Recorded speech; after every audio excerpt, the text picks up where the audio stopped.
딴짓을 해야 딴 생각이 든다. 어제와 다른 경험을 해야 됩니다. 물건을 사지 말고 경험을 사라고 얘기합니다. 침은 그만 맞으시고 마주침을 맞으시면 떼우침이 생기고 가루침, 뉘우침 이런 침이 계속 생기는 거예요. 방황할 시간을 주지 않고 그냥 바로 목표를 향해서 달려가고 있잖아요. 죽음으로 가게 만드는 지름길이라고 생각합니다.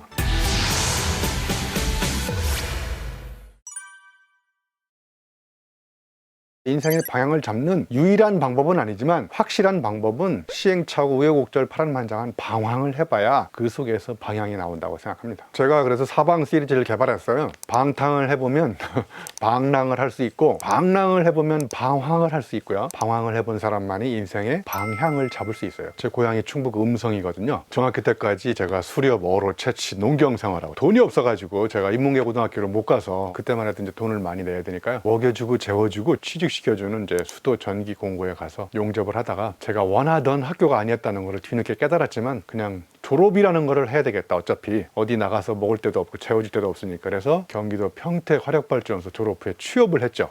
거기 가서 이제 제가 우연히 고시 체험생 수기집을 읽고 제가 이제 인생 결단을 내리게 된 거죠. 돌이켜보면 그 책은 저를 잘못된 꿈을 품게 만든 책이거든요. 한양대학교 고시 공부하려고 갔는데 법학과가 점수가 안 나와서 한양대 교육공학과를 제가 80년대 초에 입학을 했거든요. 당시 한양대 교육공학과는 또 미달이었었어요. 신설학과라서. 그런데 여러분, 파울로 코엘료가 이런 말을 남겼잖아요. 때로는 잘못한 기차가 우리를 올바른 방향으로 데려다 준다고. 어떻게 우여곡절 파란만장한 인생을 살다 보니까 어느 순간 제가 고시 공부가 재미없다는 걸 알게 됐어요. 그래서 고시 공부를 포기하는 것이 내 인생을 터닝 포인트를 마련하는 계기가 될 수 있겠다는 걸 이제 군대 갔다 와서 복학하고 알게 된 거예요. 그래서 고시 공부하던 책을 다 달밤에 쌓아놓고 불을 질러 버렸는데, 그거를 역사적으로 유명한 분서갱유 사건이라고 그럽니다. 제 인생의 최대의 결단은 고시 공부를 하기로 결단을 내린 게 아니라 고시 공부를 포기하기로 결단을 내린 거죠. 그 엄청난 터닝 포인트 덕분에 제가 이제 그때부터 이제 책을 본격적으로 읽기 시작했죠.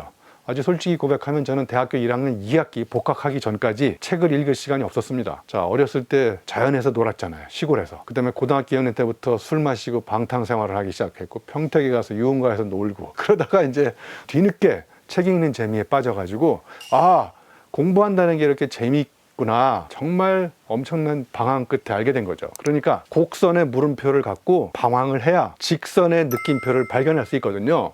그런데 곡선의 물음표라는 걸 갖고 방황할 시간을 주지 않고 그냥 바로 직선의 느낌표를 찾으러 목표를 향해서 달려가고 있잖아요. 이런 것이 저는 인생을 빠르게 죽음으로 가게 만드는 저는 지름길이라고 생각합니다. 그래서 저는 이렇게 얘기합니다. 진학은 어느 대학에 갈지는 책상에서 결정할 수 있는데, 내가 하면 행복한 일, 진로는 내가 해봐야 내 몸으로 알 수가 있는 거예요. 그러니까 우리 아이들이 자꾸 몸으로 해보고 도전해보고 겪어봐야 나를 행복하게 만드는 길이 이 길이라는 거를 머리로 알 수 없고 몸으로 알 수 있다고 생각해요. 네.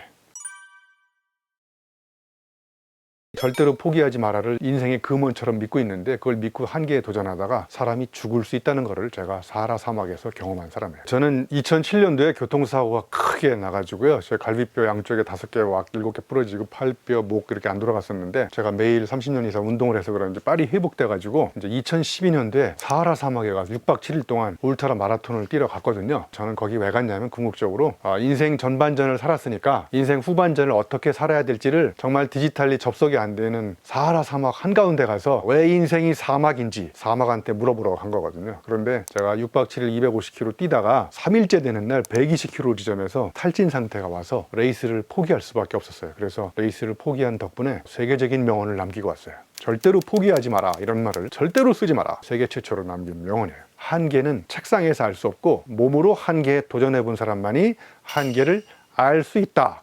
이런 소중한 교훈을 깨닫게 된 게 저는 사하라 사막이었었고요. 제가 2015년도에는 또 킬리만자로 올라갔다 왔거든요. 올라가서 조용필의 킬리만자로의 표범이 없다는 걸 제가 확인하고 왔는데 밤 11시에 4,700고지에서 8시간 사투를 벌려서 5,800에 올라가는 거예요. 올라가도 끝이 안 나오고 물은 떨어지고 체온은 낮아지고 진퇴양난의 위기에 빠진 거예요. 그런데 진퇴양난이 잘못된 사자성어라는 걸 알게 됐어요. 앞으로도 못 가고 뒤로도 못 가면 옆으로 가면 되더라고요. 사람들은 위기에 처했을 때 앞문과 뒷문만 찾는데 옆에도 문이 있다는 거를 제가 알게 됐어요. 사투 끝에 사하라 사막은 완주에 실패했지만 킬리만자로는 5,800에 올라갔다 왔어요. 근데 올라가서 내려올 때 갑자기 이런 시가 생각이 났어요. 고은 선생님 시 중에 내려갈 때 보았네, 올라갈 때 못 본 그 꽃. 이 짤막한 시거든요. 사람들이 올라가느냐고 정신없어가지고 인생의 소중한 행운을 다 놓치고 짓밟고 올라간다는 거예요. 근데 내려올 때 힘 빼고 보니까 주변에 행복이 널려있다 뭐 이런 시거든요. 근데 그 시도 잘못됐다는 걸 제가 알게 됐어요. 제가 밤 11시에 잠을 못 자고 올라가가지고 내려올 때 졸려 죽겠는 거야. 내려올 때 아무것도 안 보여요. 제가 그 시를 이렇게 바꿨어요. 내려갈 때도 못 보았네, 올라갈 때 못 본 그 꽃. 그래서 제가 고은 시인님 만나면 꼭 여쭤보려고, 혹시 안 올라가 보시고 시를 쓴 것 같다고. 농담이고요. 뭐든지 우리가 믿고 있는 진리나 인생의 통념들이 맞는지 안 맞는지는 이렇게 몸으로 겪어보면 아, 저게 잘못된 신념일 수 있구나, 저런 거는 신념이 아니라 통념이구나, 이런 걸 알게 됐고요. 이런 얘기를 하잖아요. 생각을 바꿔서 행동을 바꾸라고. 그런데 나이가 들면서요, 그걸 거꾸로 해야 바뀐다는 걸 알게 됐어요. 그러니까 무슨 이야기냐면 딴 짓을 해야 딴 생각이 든다. 딴 생각을 한다면 나가서 딴짓 하기는 나이가 들수록 점점 어려워진다. 그러니까 일단 앉아서 생각하는 시간보다는 나가서 몸을 움직여가지고 내가 얼마나 체험의 깊이와 넓이를, 행동 반경을 넓혀 나갔는지, 체험의 깊이를 얼마나 심화시켰는지가 첫 번째 중요한 포인트가 됩니다. 그러니까 어제와 다른 경험을 해야 됩니다. 물건을 사지 말고 경험을 사라고 얘기합니다. 사하라 사막 700만 원짜리 샀잖아요. 킬리만자로 500만 원.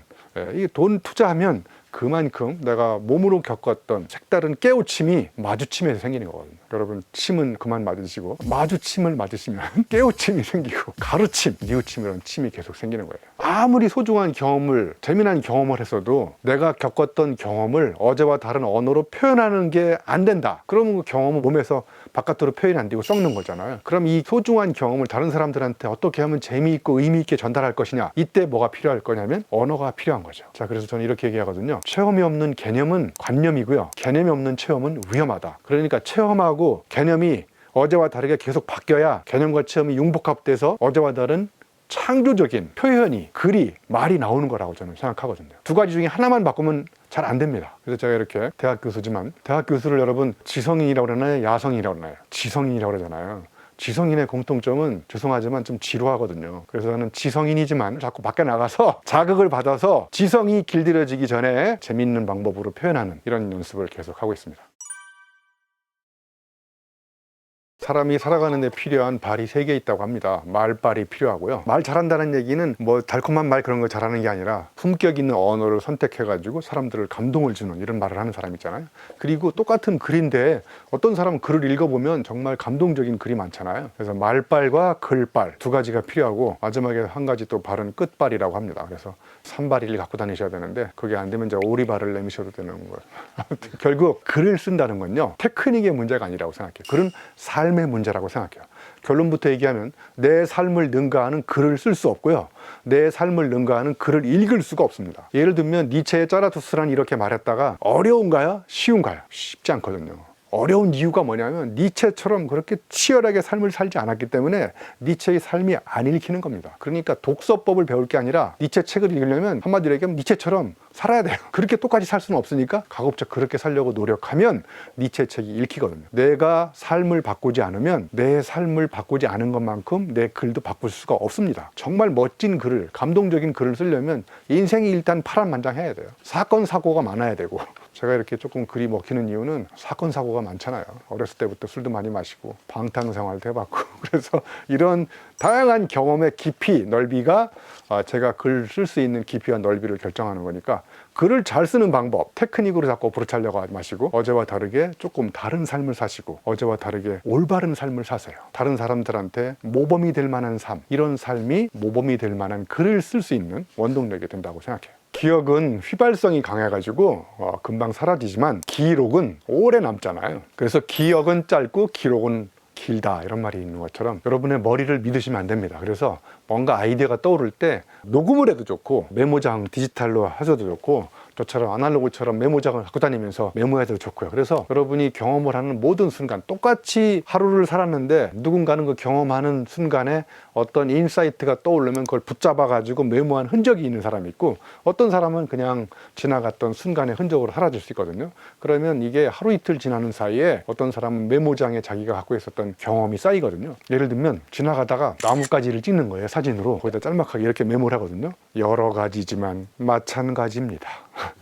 가지가지하네, 뭐 이런 식으로 가지가지에 관한 것만 또 메모를 하는 거예요. 또 예를 들면 계단을 올라가다가 갑자기 생각이 나고, 계단을 뒤집으면 뭐가 됩니까? 단계가 되잖아요. 그래서 계단을 딱 사진을 찍은 다음에 인생에서 성공하는 방법은 단계적으로 올라가라는 거구나.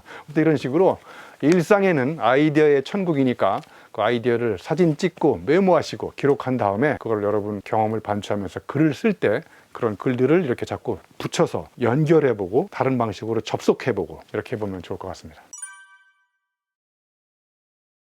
우찌다 타츠루라는 작가가 이렇게 비교를 했더라고요. 전자책과 종이책의 차이를 깜깜한 밤에서 라면을 먹는 거에다 비유를 하더라고요. 자, 여러분, 빛이 환한 데서 라면을 먹는 거하고 깜깜한 밤에서 라면을 먹는 거하고 어떤 차이가 있을까요? 밝은 데서 먹을 때는 내가 얼마나 먹었는지, 저기에 계란이 얼마나 남았는지, 파가 몇 쪽 남았는지, 이게 맛이 있으면 아껴서 먹잖아요. 그러니까 전체적인 분량을 조절해가면서 라면을 먹는데, 깜깜한 데서 라면을 먹을 때는 뭐가 남았는지, 그 다음에 얼마나 먹었는지 알 길이 없는, 그냥 먹는 거예요. 그러니까 전자책을 읽는 것은 바로 깜깜한 밤에서 라면을 먹는 것처럼 몸에 각인이 안 된다는 거예요. 뇌과학자들이 연구를 해봤는데요. 종이책으로 읽은 학습자들의 학업 성취도하고 디지털 텍스트로 책을 읽었을 때 학업 성취도가, 결론적으로 얘기하면 종이책을 읽은 사람들이 디지털 텍스트를 읽은 사람보다 학업 성취도가 높다라는 연구 결과가 뒷받침되고 있습니다. 여러분도 한번 생각해 보세요. 종이신문을 읽는 거하고요, 디지털에 가서 전자신문을 읽는 거하고, 전자신문을 읽으려면 들어가면 내가 집중하려고 그러면 뭐가 또 광고가 거기 눌러보면 딴 데로 또 빠지고, 이게 집중이 안 되는 거예요. 그리고 입체적으로 읽을 수가 없어요. 앞에 읽었다가 바로 뒤에 가서 앞에 읽었던 것과 뒤에 컬럼을 비교하고 이렇게 할 수 있는데, 종이는, 그죠? 디지털은 클릭해서 또 앞에 이게 없어지잖아요. 뒤에 거 클릭하면. 이런 어떤 입체적 사고력을 기르는 데에도 디지털과 종이는 조금 차이가 있지 않을까. 생각하지 않는 사람들이라는 책에 보면 이런 멘트가 나오거든요. 구글은 산만함을 파는 회사라는 거예요. 디지털 텍스트를 펴놓고요, 한 10분씩 사색하는 사람이 있는데, 한 페이지 펴놓고, 이거는 디지털 회사들이 굉장히 안 좋아하는 스타일입니다. 왜냐면 이건 빨리 넘겨야 이 페이지 뷰에 따라서 광고 수입이 올라가는데, 한 사람이 이걸 펴놓고 한 10분간 20분씩 사색하고 있으면 이건 회사가 망하는 지름길이 될 수 있다는 거예요. 그러니까 이거는 빨리 넘겨야 된다는 거예요. 그래서 사람들이 집중 몰입을 방해하는 대표적인 매개체가 인터넷이라는 그런 생각하지 않는 사람들은 나오거든요. 그런데 종이책은 얼마든지 사색하고, 제가 이렇게 오늘 메모도 해오고, 손은 또 제2의 뇌라고 하잖아요. 그래서 그런 흔적들이 이렇게 몸에 각인되면서 더더욱 강력한 뇌세포를 자극하는, 아마 그런 기억력에도 영향력의 차이가 있지 않을까, 이런 생각을 해봤습니다. 이전에는 인터넷 이런 게 안 나왔을 때는 도서관에 가서 막 여러 가지 책도 찾고, 그죠? 찾았는데 또 누가 빌려가가지고 또 화도 나고 또 며칠 기다리고, 이렇게 기다리고 정보에 대해서 궁금해하고 이런 게 있었는데, 요즘에는 궁금하면 딱 두드리면 답이 나오잖아요. 그러니까 이게 또 우리 사회에 미칠 수 있는 영향력도 없지 않아 있을 수 있겠구나. 뭔가 궁금하고 호기심을 갖고 기다리고, 그 사이에 뭔가 의미를 반추해보고 생각할 수 있는 사색의 시간이 좀 있었는데, 요즘에는 바로 검색 엔진에 가서 물어보고, 또 친구한테 카톡 보내고, 카톡 답 없으면 또 막 또 야단치고, 그죠? 카톡, 메신저, 이메일 오버하게 연결돼 있어가지고, 내가 뭔가 책을 읽으려고 하면 카톡 왔은 거라면 또 팝콘 브레인처럼 뇌가 팍 튀어가지고 집중을 못하고, 커터리즘이라는 말이 있는데 15분 이상 몰입을 못한다는 거예요. 직장인들이 15분 몰입하면요, 제가 보기에 대단한 몰입 능력입니다. 최근의 정보로 보면 직장인은 매 3분마다 딴짓한다, 이런 연구 결과도 있습니다. 그러다 보니까 이제 정말 몰입해서 뇌가 15분 이상 집중해서 뭔가에 그 사색을 하고 지식을 창조할 수 있는 잉태의 시간을 갖기가 점점 어려워지고 있는데, 최소한 주말만이라도 휴대폰은 냉동실에 집어넣으시고 밖에 나가서 산책도 좀 하시면서 자연과 접촉하고 이런 사색의 시간을 가지면 좋겠다 생각해 봅니다. 여러분이 지금 시작을 못하는 이유는 시작하지 않기 때문에 시작을 못하는 거예요. 운동하기로 결심하는 사람은 많은데 다짐을 너무 많이 해가지고 짐이 무거워져 다시 못 일어난다고 하잖아요. 연초에 운동하기로 했는데 또 뭐 눈이 오니까 내일부터 해야 된다고 그러고, 내일부터 할 때는 또 비가 오니까 내일부터 하고, 이렇게 생각 핑계 대지 마시고, 운동하기로 결심했으면 여러 가지 방법이 필요 없어요. 그냥 시작하시면 돼요. 아니, 운동하는데 뭐가 필요합니까? 신발이 없으면 맨발로 가서 뛰어보시고, 비가 오면 비 오는 날 뛰는 마라톤 클럽을 만들어도 되고. 그러니까 핑계 대지 마시고, 거창한 시작보다는 작은 시작의 진지한 누적, 반복이 반전을 일으키고, 작은 시작의 축적이 저는 기적을 일으키는 원동력이라고 생각하거든요. 완벽한 때를 기다리다가 몸에 때만 끼잖아요. 그죠? 때를 기다리지 마시고 그냥 나가서 시작하시고, 시작이 잘 안 되면 시작한 것만큼 하시고, 안 되는 거는 그 수정해가지고 내일 조금 더 시작하시고, 이렇게 하시면 될 것 같습니다.